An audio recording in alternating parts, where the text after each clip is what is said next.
નમસ્તે મિત્રો તમે અમેઝોનમાંથી કોઈ પણ વસ્તુ પરચેસ કરી હોય અને એમાં વોરંટી હોય તો વોરંટી ઓનલાઈન નોંધાવવી પડે છે. ડાયરેક્ટ બિલમાં એ વોરંટી નથી આવતી. સપોઝ કે મેં અહીંયા સેલ્ફ સ્ટિક મંગાવી છે તો એમાં વર્ષ દિવસની વોરંટી છે, પરંતુ વોરંટી જો તમે ઓનલાઈન ફોર્મ ના ભરો તો વોરંટી તમારી આવતી નથી. તો વોરંટીમાં ફોર્મ કેવી રીતે ભરવું એનો વિડીયો તો ઓલરેડી મેં બનાવી દીધો છે, પરંતુ એમાં એક ઓર્ડર આઈડી નાખવાની હોય છે અને ઓર્ડર આઈડી ક્યાંથી મેળવવી એ ઘણા બધા લોકોને ખબર નથી હોતી. તો ઓર્ડર આઈડી કેવી રીતે મેળવવી એ આ વિડીયોના માધ્યમથી આપણે જાણીશું. તમે 2 જ મિનિટની અંદર કોઈ પણ ઓર્ડર આઈડી છે તો એ તમે ચેક કરી શકો છો, જોઈ શકશો. તો સૌપ્રથમ તમારી પાસે અમેઝોન હોય તો ડાયરેક્ટ અમેઝોન ઓપન કરી લો, અથવા તો અહીંયા ક્રોમ બ્રાઉઝર ઓપન કરી અને એમાં લખશો અમેઝોન. તો અમેઝોન ઉપર ક્લિક કરશો એટલે ડાયરેક્ટ સીધું અહીંયા અમેઝોન છે તમારી આઈડી ઓપન થઈ જશે. તો આ પ્રમાણે અમેઝોનના હોમ પેજ ઉપર આવી જશે અને આવી ગયા છે આપણે, અને અહીંયા નીચે તમારા ઘણા બધા ઓપ્શન મળી જશે. તો નીચે તમારે એક ઓપ્શન છે અહીંયા EU કરીને છે, તો EU ઉપર આપણે ક્લિક કરવાનું છે.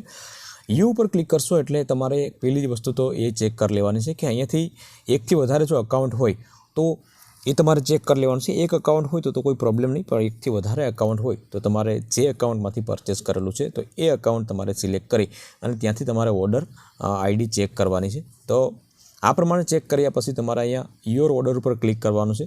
યોર ઓર્ડર ઉપર ક્લિક કરશો એટલે અહીંયા તમારા જેટલા પણ ઓર્ડર હશે એ તમામ ઓર્ડર આવી જશે.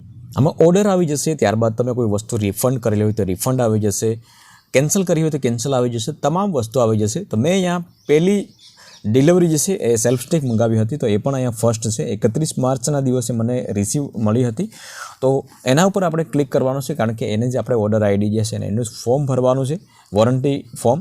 તો એના ઉપર આપણે સૌપ્રથમ આપણે ક્લિક કરવાનું છે. એના ઉપર ક્લિક કરશો એટલે અહીંયા વી food S2 mobile self stick એવી રીતના છે, તો એના ઉપર આપણે ક્લિક કરી લઈશું. એના ઉપર ક્લિક કરશો એટલે વીવ ઓર્ડર ડિટેલ્સ અહીં ઉપર તમે જોઈ શકો છો. વીવ ઓર્ડર ડિટેલ ઉપર ક્લિક કરશો એટલે તમારી જે ડિટેલ છે એ તમામ આવી જશે. અહીંયા તમે જોઈ શકો છો 30 માર્ચ 2024ના રોજ ઓર્ડર તમને રિસીવ થયો હતો, અને સેકન્ડ નંબરમાં ઓર્ડર આઈડી તમારી છે તમે જોઈ શકો છો, કેટલા રૂપિયામાં તમે પરચેસ કરેલું છે તો એ પણ તમે અહીંયા જોઈ શકો છો.